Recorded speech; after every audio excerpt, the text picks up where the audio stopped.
everyone. Welcome back to the Founder Series. I'm Dr. Rebecca Hertel, doctor, mom, founder of Osteopathic Midlife Health, and someone who spent most of her adult life navigating the intersection of medicine, motherhood, and meaning. If you're here, you already know we talk about real things, the science, the stories, and the systems that shape women's health and midlife.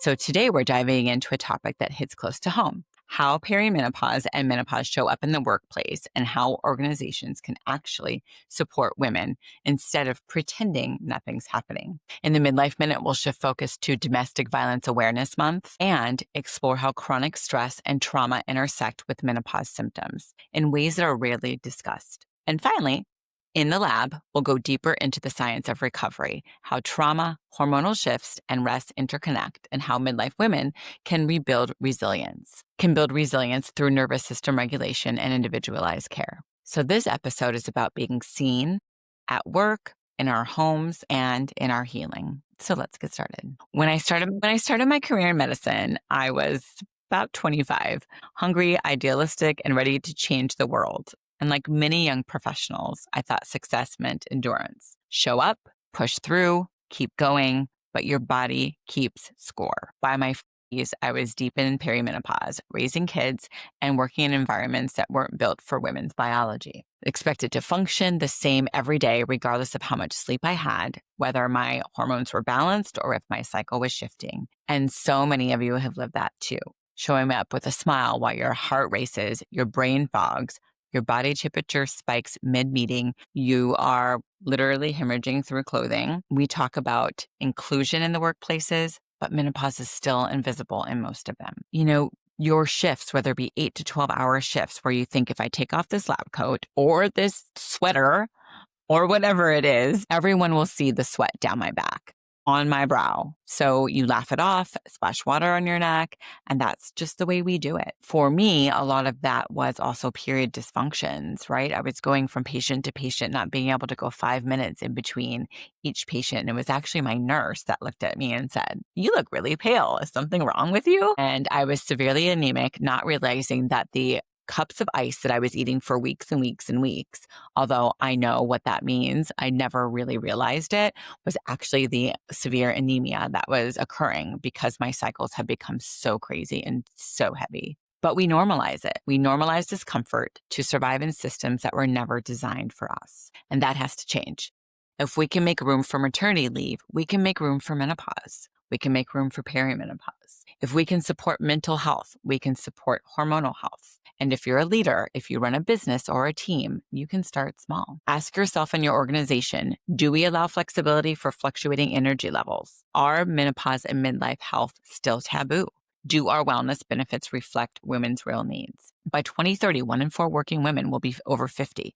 That's a quarter of the workforce in perimenopause or menopause. And yet, less than 10% of U.S. workplaces offer any menopause-related benefits or education.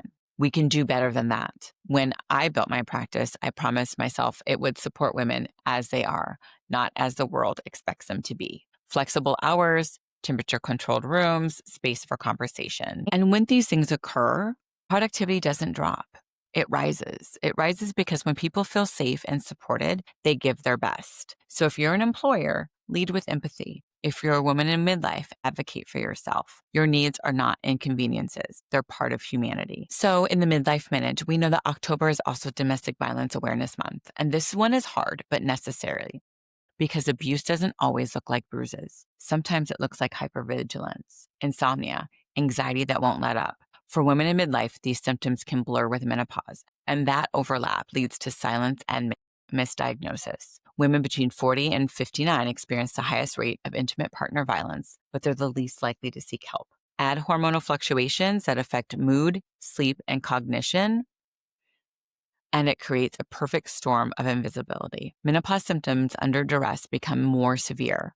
Your hot flashes intensify, sleep fractures, cortisol spikes, and inflammation rises. The body is doing its best to survive both biologically and emotionally. Physiological research-based talking points for this are: number 1, the trauma-hormone connection. Chronic trauma activates that HPA axis, producing continuous cortisol and adrenaline surges, And over time, this again leads to that allostatic load, wear and tear, that contributes to fatigue, inflammation, and metabolic changes. And when estrogen levels fall during perimenopause, the body loses a key buffer that normally helps modulate the stress response. We know that estrogen supports, again, the serotonin, the dopamine, and the GABA activity. These are neurotransmitters that regulate calm, focus, and sleep. And declining estrogen makes cortisol spikes feel more intense. And research shows that women with a history of childhood or adult trauma enter perimenopause with higher baseline cortisol and more severe vasomotor symptoms. So what the data show, a 2021 study in menopause found that women with a history of intimate partner violence had more severe hot flashes,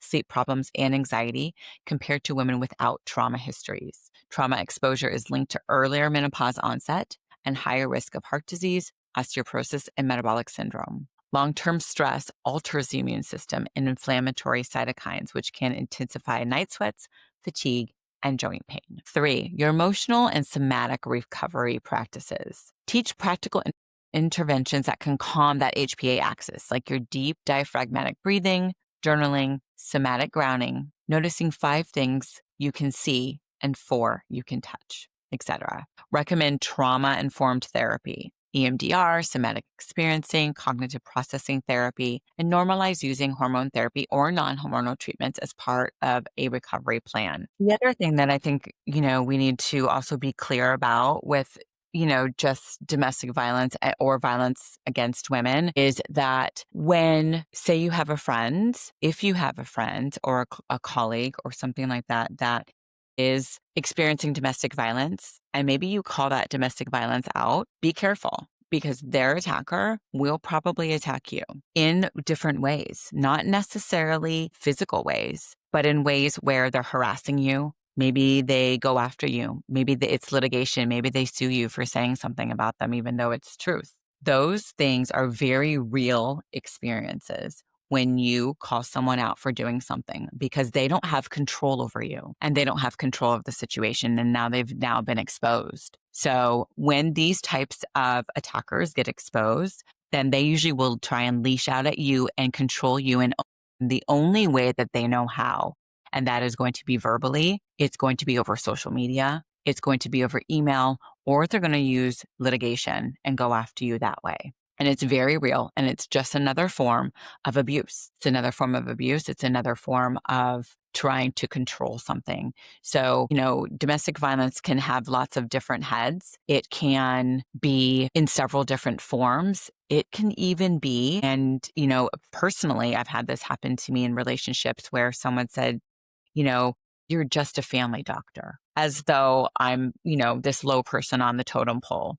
And, those types of constant messages to you then really makes you feel little and small. And when they make you feel little and small, that's abuse. That is their way to control you, to make you feel minute, to make you feel gaslit, so that you start thinking, maybe I am wrong. Maybe I did do something wrong. Maybe I am not worth it. Maybe I'm not worthy. So it doesn't have to be, again, like we said before, bruises. Emotional trauma, emotional abuse is very real and often far more common as well. So a healing from trauma in midlife isn't just emotional, it's endocrine. Every act of rest, safety, and self-compassion helps your hormones recalibrate. And if this is you or someone you love, hear me clearly. You are not broken. You are reacting normally to an abnormal situation. And there is help. The National Domestic Violence Hotline is available 24/7 at 1-800-799-SAFE. You can call, text, or chat online anonymously. And if you're a healthcare provider, please ask your patients if they feel safe at home. I ask every patient this. It's either in a part of the intake or I ask them during their physical exams, are you safe at home? During their GYN exams, are they safe at home? And I ask them alone. Sometimes that one question opens a door. Healing after trauma isn't just emotional, it's physiological. Your nervous system has been on alert. Recovery means teaching your body that safety is possible again.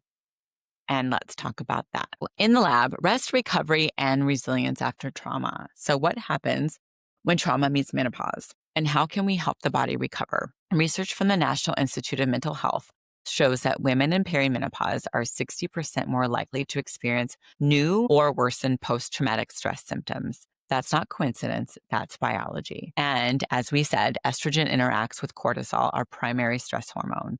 When estrogen drops, cortisol regulation falters. Stress seems to hit harder, lasts longer, and recovery takes more time. Estrogen acts as a buffer. When it's steady, your stress response has boundaries. But when it fluctuates, those boundaries tend to blur. So trauma recovery in the brain and body. We know that healing requires neuroplasticity, the brain's ability to rewire after chronic fear. We know that the vagus nerve is activated through breathing, humming, yoga, or safe connection, and this can send safety signals to the brain that decrease heart rate and cortisol. Rebuilding oxytocin pathways through trust, physical touch, therapy, and connection helps regulate both emotional and hormonal balance. What about the hormonal implications of trauma? Trauma again accelerates that HPA aging, the brain's center controlling hormonal feedback loops. We again talk about the chronic cortisol dominance that can blunt progesterone and estrogen, leading to heavier or irregular cycles, worsen PMS, and early menopause symptoms. And over time, this dysregulation increases the risk of insulin resistance and visceral fat deposition. So what about clinical screenings and safety tools? Introduce evidence-based screening questions. Do you feel safe at home? Has anyone ever hurt, threatened, or controlled you? Is there someone you're afraid of right now? Mention the hits: hurt, insult, threaten, scream, and waste. Women abuse screening tool questionnaires. Encourage clinicians to create a safe, private space for disclosure, especially in telehealth or midlife consults. Make sure that as practitioners, you are doing that. What about the evidence on healing outcomes? Survivors who access trauma-informed care and safety planning show 50% improvement in depressive symptoms, 30% improvement in sleep and vasomotor symptoms within 6 months of consistent support. They have reduced long-term cardiovascular risk compared to those without intervention. And let's again go over the resources to the National Domestic Violence Hotline. That's at 1-800-799-SAFE or 7233. Or the hotline.org is your sexual assault hotline, your 1-800-656-HOPE 4673. Futures Without Violence. Make sure that all of you, and including your practitioners, share these safely and make sure that you encourage your patients, if needed, to seek out crisis shelters and advocacy networks. When I'm in the insurance-based model, I make sure that I tell my patients, this is a safe place always. Even if it's just for someone to come in to tell me I'm not safe, they can do that. They can call me. They can set up an appointment with me, even through telehealth, to say that they're not safe, and we can get them involved with safety network. The science of recovery is really the science of safety. Every small act of reclaiming peace, so sleep, breathe, boundaries, stores your physiology to balance. So what can we do? Make sure you prioritize your sleep regulation. We know that sleep is the foundation of hormonal balance. Cognitive behavioral therapy for insomnia. This has a 70% success rate in midlife women. Adding consistent bedtimes, darkness, and dark nights, making sure that you're watching the sun go down can also help that circadian rhythm, and also watching the sunrise can help your circadian rhythm as well and help with sleep.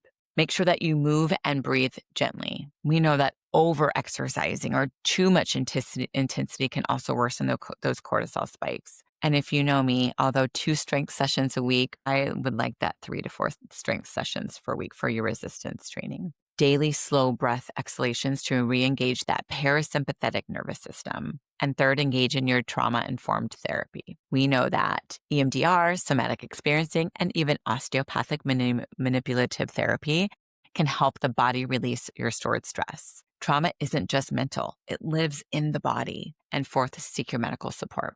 Talk with your doctor about hormone therapy, SSRIs. Make sure that you tailor treatment which can support both mental and physical resilience. We know that one study in the Menopause Journal found that women who practiced mindfulness and gentle movement for 12 weeks had a 43% reduction in perceived stress and significantly improved sleep quality. That's not small. So recovery isn't about getting over it. It's about re-inhabiting yourself. Take yourself back. It's remembering that your body is still yours. It's no one else's. And you're capable of healing, pleasure, and peace. So if you're listening while in the thick of it, make sure that you breathe through each day. That is recovery too.